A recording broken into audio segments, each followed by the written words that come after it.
Est-ce qu'on est la meilleure tribune du championnat ? Mais oui, je veux dire qu'on est la meilleure tribune du championnat. Et on commence avec une prolongation.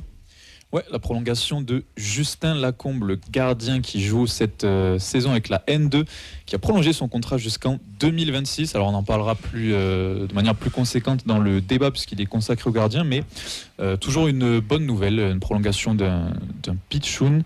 C'est un poste qui est assez particulier, mais il a l'air de bien sortir cette saison. Je crois, Mehdi, tu suis la N2. C'est une des seules satisfactions de la N2 cette saison. Donc c'est une bonne nouvelle qui prolonge. Et pourtant, des branlées, on en prend.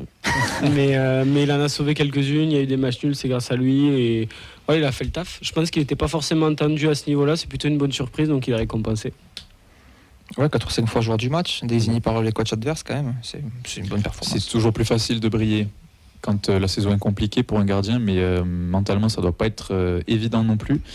Et on a toujours eu des bons gardiens au TF, donc si on peut les garder chez nous et les faire progresser encore plus, on en reparlera tout à l'heure encore une fois, mais c'est une bonne nouvelle. Exactement. On va passer à une autre nouvelle qu'on a vu ça sur les réseaux, une action caritative avec des joueurs du TFC. Ouais, l'association Les Petites Bosses qui vient en aide aux enfants malades ou en situation de handicap a accueilli au sein de ces structures Guillaume Rest, Christian Mawissa et Noah Edjouma qu'on a vu en photo sur les réseaux sociaux du club avec des jolis maillots, les maillots de l'équipe de foot A7 FSJT.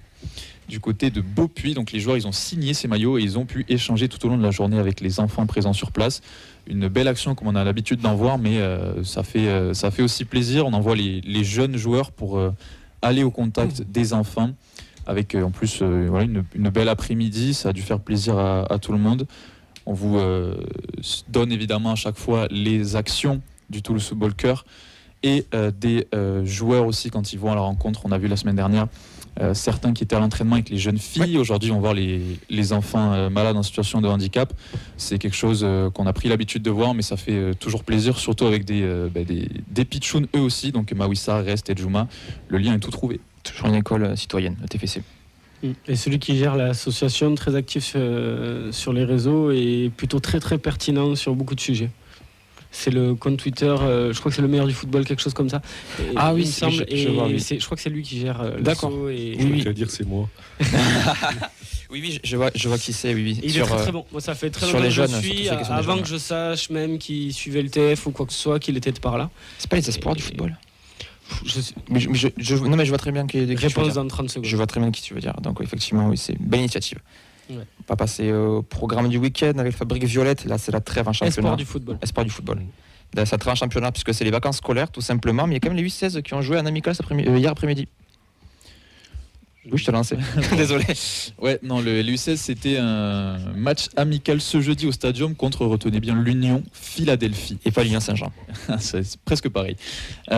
Score final 3-2 avec des buts d'Alexis Vossa, d'Ael Belangote et un pénalty final de Thibaut Nègre dont on a déjà parlé dans l'émission puisqu'il réalise une saison assez exceptionnelle, internationale U16 avec les Bleus. Donc une victoire de plus pour les U16 qui étaient les seuls à jouer ce week-end, on l'a dit, c'est la trêve.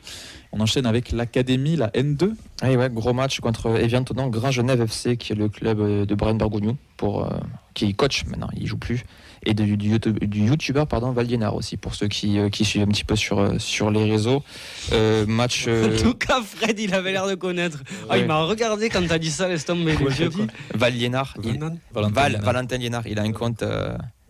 C'est le cousin de Liénard qui joue à Strasbourg. Ah, c'est vrai? Non, je sais rien.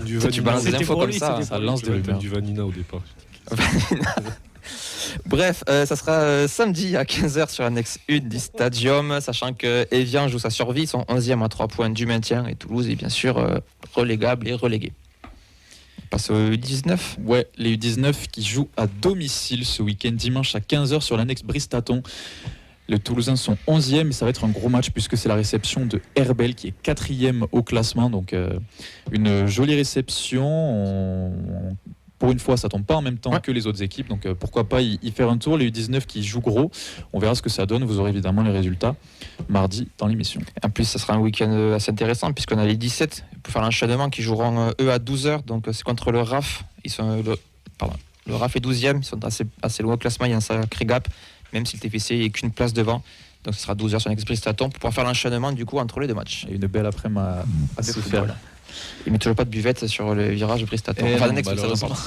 Qui est le grand bémol de Camille.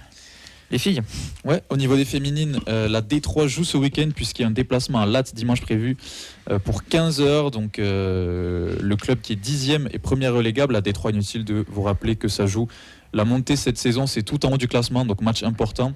Le coach Antoine Gérard nous a suffisamment rappelé dans cette émission que c'était difficile de se déplacer chez les mal classés.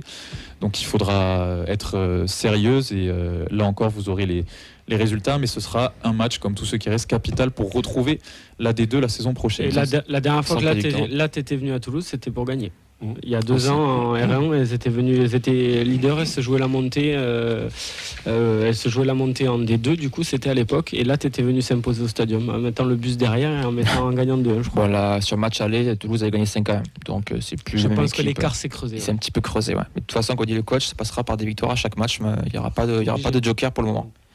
La R1 sera au repos. Les U19, par contre, ils recevront Nîmes Gare Métropole, qui sont dernières. Ça sera samedi à 15h sur l'annexe numéro 3. Le TFC est 3e, juste à un point du second. Ces déjà une leaders sont loin devant. Donc l'objectif, c'est de assurer le maintien, tout simplement. Donc, comme chaque semaine, vous retrouvez tous les vendredis le calendrier et les résultats tous les lundis sur tous nos réseaux.